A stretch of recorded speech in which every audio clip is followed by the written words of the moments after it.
Indian ഓഹരി വിപണിയിലേക്ക് ലക്ഷക്കണക്കിന് പുതുമുഖങ്ങൾ പ്രവേശിക്കുന്ന ഒരു കാലഘട്ടമാണ് ഇന്ത്യയെ സംബന്ധിച്ചിടത്തോളം. ഓഹരി വിപണിയിലെ പുതിയ അക്കൗണ്ടുകളുടെ അഭൂതപൂർവമായ വളർച്ച തന്നെ അതാണ് സൂചിപ്പിക്കുന്നത്. ഒരുപാട് വ്യക്തികൾ ഓഹരി വിപണിയെക്കുറിച്ച് അടുത്തറിയുവാൻ ആഗ്രഹിക്കുന്നു എന്നുള്ളതൊരു വസ്തുതയാണ്. അതുകൊണ്ട് നമുക്ക് വളരെ ലളിതമായി നിക്ഷേപ യോഗ്യമായ ഓഹരികളെ എങ്ങനെ തിരഞ്ഞെടുക്കണം, ഓഹരി എന്ത് എന്നറിയാൻ നമുക്ക് എല്ലാവർക്കും അറിയാം. ഒരു കമ്പനിയുടെ മൂലധനത്തിൻ്റെ ഒരു ഭാഗത്തിൽ നമ്മളും കൂടെ പങ്കുചേരുകയാണ് ഒരു ഓഹരി വാങ്ങുമ്പോൾ ചെയ്യുന്നത്. അപ്പോൾ ഒരു കമ്പനിയുടെ ഷെയർ നമ്മൾ വാങ്ങിയാൽ ആ കമ്പനിയുടെ ഉടമസ്ഥാവകാശത്തിൽ നാം പങ്കുചേരുകയാണ്. അപ്പോൾ ഒരു കമ്പനിയുടെ നിക്ഷേപയോഗ്യമായ കമ്പനി ഏത് എന്ന തിരിച്ചറിയുന്നതിന് തീർച്ചയായും ആ കമ്പനിയുടെ അടിസ്ഥാന ഘടകങ്ങളെ വിലയിരുത്തി സസൂക്ഷ്മം വിലയിരുത്തുന്ന ഒരു പ്രക്രിയയിലൂടെ നാം കടന്നു പോകേണ്ടതുണ്ട്. അതായത് കമ്പനിക്ക് കടബാധ്യതയുണ്ടോ, കോടിക്കണക്കിന് രൂപയുടെ കടബാധ്യത ബാങ്കുകളിലുണ്ടോ, കമ്പനി ഓരോ വർഷവും ലാഭം വർദ്ധിപ്പിച്ചു കൊണ്ടുവരുന്നുണ്ടോ, ലാഭവിഹിതം ഓഹരി ഉടമകൾക്ക് കൊടുക്കുന്ന ലാഭവിഹിതത്തിൽ വർധനവുണ്ടോ, അതുപോലെ റിസർവ് കരുതൽ ധനത്തിലേക്ക് ഓരോ വർഷവും ഫണ്ട് മാറ്റിവെക്കാൻ കമ്പനിക്ക് സാധിക്കുന്നുണ്ടോ. ഇതൊക്കെ ഒരു കമ്പനിയുടെ ശരിയായ ശക്തിയെ സൂചിപ്പിക്കുന്ന ഘടകങ്ങളാണ്. അങ്ങനെ ഈ പറയുന്ന കടബാധ്യതയുണ്ടോ, അതുപോലെ കമ്പനിയുടെ പ്രോഡക്റ്റിന് ഡിമാൻഡുണ്ടോ, ഓരോ വർഷവും കമ്പനിയുടെ വിൽപ്പന കൂടുന്നുണ്ടോ, ഇങ്ങനെയുള്ള കാര്യങ്ങളെല്ലാം മനസ്സിലാക്കി വേണം നാം ഓഹരിയെ തിരഞ്ഞെടുക്കാൻ. അതോടൊപ്പം തന്നെ ഫോറിൻ ഇൻസ്റ്റിറ്റ്യൂഷൻസ്, പുറത്തുള്ള രാജ്യങ്ങളിൽ നിന്നുള്ള ഫണ്ടുകൾ നാം സെലക്ട് ചെയ്യുന്ന കമ്പനിയിൽ പണം നിക്ഷേപിച്ചിട്ടുണ്ടോ, ഡൊമസ്റ്റിക് ഇൻസ്റ്റിറ്റ്യൂഷൻ നമ്മുടെ ആഭ്യന്തര ധനകാര്യ സ്ഥാപനങ്ങൾ കാഷ് നിക്ഷേപിച്ചിട്ടുണ്ടോ, മ്യൂച്വൽ ഫണ്ടുകൾ കാഷ് ഡെപ്പോസിറ്റ് ചെയ്തിട്ടുണ്ടെങ്കിൽ ഓരോ വിഭാഗക്കാരും എത്ര ശതമാനം വെച്ചാണ് പൈസ മുടക്കിയിരിക്കുന്നത്. ഇത് തീർച്ചയായിട്ടും ഇപ്പം ഫോറിൻ ഇൻസ്റ്റിറ്റ്യൂഷൻസും ഡൊമസ്റ്റിക് ഇൻസ്റ്റിറ്റ്യൂഷൻസും നമ്മുടെ മ്യൂച്വൽ ഫണ്ടും LICയും ഒക്കെ ഒരു പർട്ടിക്കുലർ കമ്പനിയിൽ ഇൻവെസ്റ്റ് ചെയ്തിട്ടുണ്ടെങ്കിൽ ആ കമ്പനി തീർച്ചയായിട്ടും നിക്ഷേപയോഗ്യമായ ഒരു കമ്പനിയായിരിക്കും, നമുക്ക് നല്ല പ്രതിഫലം നൽകാൻ കെൽപ്പുള്ള കമ്പനിയാണെന്നാണ് അർത്ഥം. അപ്പോൾ ഏറ്റവും പ്രധാനം നമുക്ക് ഈ കമ്പനികളെ അടിസ്ഥാന വിശകലനത്തിന് വിധേയമാക്കുക, അതിൻ്റെ വെളിച്ചത്തിൽ നമുക്ക് ആ പർട്ടിക്കുലർ കമ്പനിയെ സെലക്ട് ചെയ്യാം. എന്നാൽ അതിനു മുൻപ് ഏത് മേഖലയാണ് ഇപ്പോൾ ഏറ്റവും കൂടുതൽ പ്രോമിസിങ് ആയിട്ടുള്ള, ഏറ്റവും കൂടുതൽ പ്രാധാന്യം കൈവരിച്ചുകൊണ്ടിരിക്കുന്ന മേഖല ഏതെന്ന് നാം നോക്കുമ്പോൾ നമുക്കറിയാം. ഉദാഹരണത്തിന് ഊർജ്ജ മേഖലയിലെ ഓഹരികളൊക്കെ തന്നെ വളരെ നല്ല രീതിയിലാണ് അതിൻ്റെ പ്രവർത്തന ഫലം കാണുന്നത്. അപ്പോൾ ഊർജ്ജ മേഖല നല്ലൊരു മേഖലയാണ്. അതുപോലെ ഇൻഫ്രാസ്ട്രക്ചർ ഡെവലപ്മെൻറ്റ്, നമ്മുടെ ഹൈവേകൾ, അങ്ങനെയുള്ള വലിയ കൺസ്ട്രക്ഷൻ കമ്പനികൾ, അവരും നല്ലൊരു മേഖലയായിട്ടാണ് ഇപ്പോൾ കാണപ്പെടുന്നത്.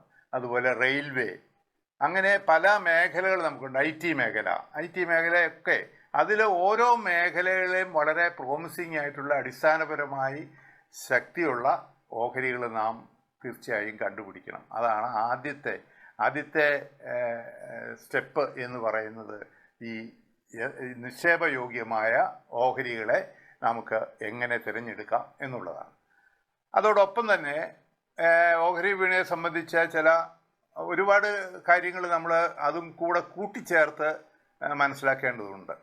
ഉദാഹരണത്തിന് ഇപ്പം നമുക്ക് നമ്മുടെ IT മേഖല വളരെയധികം വളർച്ച പ്രാപിച്ച് എസ്റ്റാബ്ലിഷ് ചെയ്ത് പല കമ്പനികൾ, ഇൻഫോസിസ്, TCS പോലുള്ള കമ്പനികളൊക്കെ വളരെ വലിയ ലാഭവിഹിതം ഉടമസ്ഥന്മാർക്ക് കൊടുക്കുന്നുണ്ട്. ചിലപ്പോൾ ബോണസ് ഷെയർ പോലും ഇഷ്യൂ ചെയ്യുന്നുണ്ട്. ബോണസ് ഷെയർ എന്ന് പറഞ്ഞാൽ നമുക്കതൊരു ലോട്ടറി അടിക്കുന്നതിന് തുല്യമാണ്. കാരണം നമുക്ക് ഇപ്പോൾ 5 ഷെയറുള്ള ആൾക്ക് 5 ഷെയർ വെറുതെ ഫ്രീ ആയിട്ടാണ്, 5 ഷെയർ 120 രൂപ വിലയുള്ള നമുക്ക് ഫ്രീ ആയിട്ട് കിട്ടുന്നു. അപ്പം ബോണസ് തരാൻ സാധ്യതയുള്ള ഓഹരികളെ കൂടി നാം പരിഗണിക്കണം. നല്ല കമ്പനി ആയിരിക്കണം, അതിൻ്റെ റിസർവ് ഫണ്ടിലേക്ക് നല്ലൊരു തുക വർഷം തോറും മാറ്റുന്നെങ്കിൽ മാത്രമേ നമുക്ക് ബോണസ് കിട്ടുകയുള്ളൂ. അപ്പോൾ അതും നമ്മൾ പരിഗണിക്കണം. അങ്ങനെ കുറേ അടിസ്ഥാനപരമായ കാര്യങ്ങൾ പരിഗണിച്ചിട്ട് നാം ഒരു ഓഹരിയെ സെലക്ട് ചെയ്ത് കഴിഞ്ഞാൽ സാധാരണ രീതിയിൽ അതിൽ വലിയ പിഴവുണ്ടാവാൻ സാധ്യതയില്ല.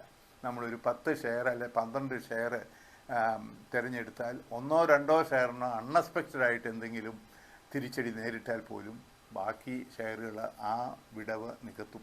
അതാണ് നമ്മുടെ ഒരു അടിസ്ഥാനമായിട്ടുള്ള കാര്യം, എങ്ങനെ നല്ല നിക്ഷേപയോഗ്യമായ ഓഹരികളെ തിരഞ്ഞെടുക്കുക. ഇനി ഓഹരി വിപണിയുടെ പ്രത്യേകതകൾ കൂടി നാം മനസ്സിലാക്കേണ്ടത്. ഓഹരി വിപണിയിൽ എപ്പോഴും ഏത് സമയത്തും ഓഹരികൾ ഉയരുകയും താഴുകയും ചെയ്യും. എന്താണ്, കടലിലെ തിരമാല പോലെ ചിലപ്പം ഓഹരി വിപണി അങ്ങോട്ട് ഉയരങ്ങളിലേക്ക് പോകും, ചിലപ്പോൾ അതുപോലെ താഴേക്ക് വരും. ഇപ്പോൾ ഉദാഹരണത്തിന് പറഞ്ഞാൽ, ഇപ്പോൾ ഇറാൻ, ഇസ്രയേൽ, അമേരിക്കൻ യുദ്ധം നടക്കുന്ന ഈ അവസരത്തിൽ നമുക്കറിയാം എണ്ണയുടെ പ്രൊഡക്ഷനൊക്കെ കുറഞ്ഞ എണ്ണവില ബാരലിന് വളരെ ഉയരങ്ങളിലേക്ക് പോകാനുള്ള സാധ്യതയുണ്ട്. അപ്പോൾ നമുക്ക് ഫ്യൂച്ചർ ഓപ്ഷനിൽ ഇപ്പോൾ എല്ലാവരും ഇൻവെസ്റ്റ് ചെയ്യുന്ന ഒരു മേഖലയാണ് ഈ പറയുന്ന ഓയിൽ. അതുപോലെ തന്നെ IT മേഖലയ്ക്ക് വരുന്ന ചില തിരിച്ചടികൾ, ഇപ്പോൾ ട്രംപിൻ്റെ പുതിയ തീരുവയൊക്കെ വന്നപ്പോൾ വിപ്രോ പോലെയുള്ള ഓഹരികൾക്ക് കുറച്ച് തിരിച്ചടി വന്നിട്ടുണ്ട്. അത് അമേരിക്കയിലാണ് മെയിനായിട്ടുള്ള വിപ്രോയുടെ ഒരു വിപണി, അവിടെ തിരിച്ചടികൾ നേരിട്ടിട്ടുണ്ട്. അങ്ങനെ ആഗോളതലത്തിൽ നടക്കുന്ന സംഭവവികാസങ്ങളും അതിൻ്റെ അനുരണനങ്ങൾ ഈ കമ്പനിയിൽ എങ്ങനെ വരും എന്നും കൂടി നാം ഒന്ന് വിലയിരുത്തേണ്ടതുണ്ട്. പിന്നെ എപ്പോഴാണ് ഓഹരിയിൽ നിക്ഷേപിക്കേണ്ടത്? ഓഹരിയിൽ നിക്ഷേപിക്കാൻ ചിലരുടെയെങ്കിലും ധാരണ വലിയൊരു തുകയുണ്ടേ നമുക്ക് ഓഹരി വിപണിയിൽ പ്രവേശിക്കാൻ കഴിയും. അത് 100% തെറ്റാണ്. ചെറിയൊരു തുക കൊണ്ട് വെറും ഒരു 1000 രൂപ വെച്ചിട്ട് നമുക്ക് ഓഹരി വിപണിയിൽ പ്രവേശിക്കാം. പക്ഷെ ഒരു ഡിമാറ്റ് അക്കൗണ്ട് നാം എടുക്കണം.